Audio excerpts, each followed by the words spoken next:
मुकुट जम्मू कश्मीर से अनुच्छेद 370 और 35(a) का कलंक मिटाने के साथ ही भारतीय जनता पार्टी ने जम्मू कश्मीर में विधानसभा चुनाव के प्रति अपनी प्रतिबद्धता प्रकट की थी और अब जम्मू कश्मीर में विधानसभा चुनाव की तिथियां घोषित हो चुकी हैं। यह चुनाव न केवल जम्मू कश्मीर के लोगों बल्कि लोकतंत्र में आस्था रखने वाले हर भारतीय के लिए अत्यंत महत्वपूर्ण है। दुनिया भर की निगाह आज इस ओर लगी हुई है। ऐसे महत्वपूर्ण चुनाव में इंडी गठबंधन की जो नेतृत्व कर रही है कांग्रेस ने Abdullah and sons family private limited की नेशनल कॉन्फ्रेंस के साथ गठबंधन करके फिर से अपने राष्ट्र विरोधी मंसूबों को देश के सामने रख दिया है। हाल ही में नेशनल कॉन्फ्रेंस ने अपना मैनिफेस्टो जारी किया है।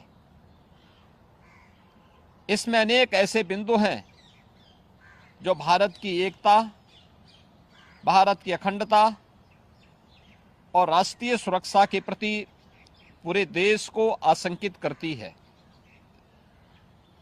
कांग्रेस और नेशनल कॉन्फ्रेंस का यह गठबंधन राष्ट्रीय सुरक्षा को लेकर के अनेक बड़े सवाल खड़ा करता है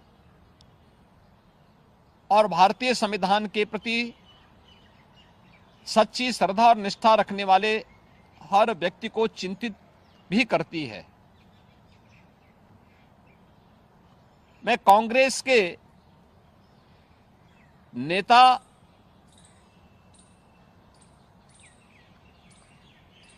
श्री राहुल गांधी से पूछना चाहता हूं कि क्या कांग्रेस नेशनल कॉन्फ्रेंस के जम्मू कश्मीर में फिर से अलग झंडे की घोषणा का समर्थन करती है? क्या राहुल गांधी और कांग्रेस पार्टी धारा 370 और आर्टिकल 35(a) को वापस लाकर जम्मू कश्मीर को फिर से अशांति और आतंकवाद के युग में धकेलने के जम्मू कश्मीर नेशनल कॉन्फ्रेंस के घोषणा का समर्थन करती है? क्या कांग्रेस जम्मू कश्मीर के युवाओं के बदले पाकिस्तान के साथ वार्ता करके फिर से अलगाववादी ताकतों का समर्थन करती है? क्या कांग्रेस पार्टी और राहुल गांधी पाकिस्तान के साथ एलओसी ट्रेड शुरू करने के नेशनल कॉन्फ्रेंस के निर्णय से फिर से बॉर्डर पार से आतंकवाद और उसके इकोसिस्टम को पोषण करने का समर्थन करती है? क्या कांग्रेस आतंकवाद और पत्थरबाजी की घटनाओं में शामिल उन उपद्रवियों के परिजनों को फिर से सरकारी नौकरी में बहाल करके आतंकवाद, दहशतगर्दी और बंद के दौर को फिर से लाने का समर्थन करती है? इस गठबंधन से कांग्रेस का आरक्षण विरोधी चेहरा भी देश के सामने आया है।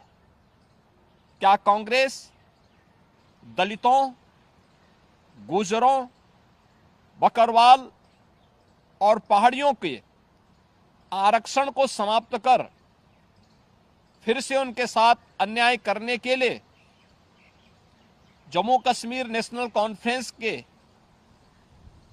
वायदे का समर्थन करती है?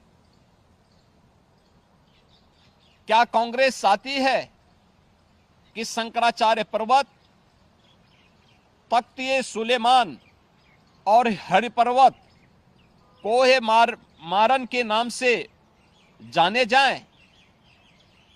क्या कांग्रेस जम्मू कश्मीर की अर्थव्यवस्था को एक बार फिर से भ्रष्टाचार की आग में झोंककर पाकिस्तान समर्थित गिने चुने परिवारों के हाथों में सौंपने का समर्थन करती है? क्या Congress party Jammu Kashmir national Conference के जम्मू और घाटी के बीच भेदभाव की राजनीति का समर्थन करती है? क्या कांग्रेस और राहुल गांधी कश्मीर को ऑटोनॉमी देने की जम्मू कश्मीर नेशनल कॉन्फ्रेंस की विभाजनकारी नीतियों का समर्थन करती है? आजादी के बाद जम्मू कश्मीर के लोगों के ये कथित स्वयंभू भाग्य विधाता बन बैठे नेताओं को गुमराह कर नौजवानों को अलगाववादी साजिश का मोहरा जिन लोगों ने बनाया था, उनके हाथों में पत्थर और AK-47 इन लोगों ने पकड़ाई थी। आज आदरणीय प्रधानमंत्री जी के नेतृत्व में जब जम्मू कश्मीर के नौजवानों के हाथों में फिर से टैबलेट और उन्हें स्किल डेवलपमेंट के साथ जोड़ करके उन्हें रोजगार उपलब्ध कराया जा रहा है, नौजवानों को गुमराह करने वालों के लिए अब जम्मू कश्मीर में कोई जगह नहीं है, ये सब जानते हुए जो सपना सरदेव अटल जी ने देखा था जम्मू कश्मीर के लिए, इंसानियत, जमहूरियत और कश्मीरियत का, उन मूल्यों और उन सिद्धांतों के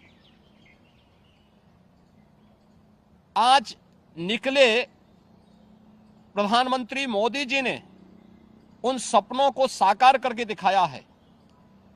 जम्मू कश्मीर को जागीर समझने वाले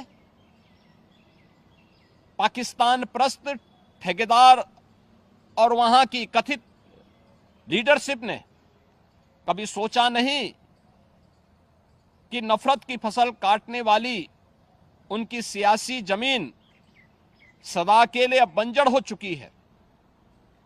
कोई ऐसी सरकार भी आएगी जो अनुच्छेद 370 को समाप्त करेगी, यह इन लोगों को आज हजम नहीं हो रहा है। अनुच्छेद 370 की समाप्ति के बाद जम्मू कश्मीर की आबो हवा बदल चुकी है, मुद्दे बदल चुके हैं। आतंकवाद और अलगाववाद का मुद्दा चुनाव की धारा में सदैव के लिए विलीन हो चुका है। अब वहां विकास, रोजगार और पहचान की बात हो रही है, तो स्वाभाविक रूप से वोट के इन सौदागरों को कैसे अच्छा लग सकता है। और कांग्रेस का यह दुरभिसंधि कांग्रेस से इन प्रश्नों को पूछने के लिए हमें मजबूर करता है। और इसीलिए मैं कांग्रेस के नेता से, राहुल गांधी से पूछना चाहूंगा कि वह देश के सामने इन प्रश्नों का जवाब दें।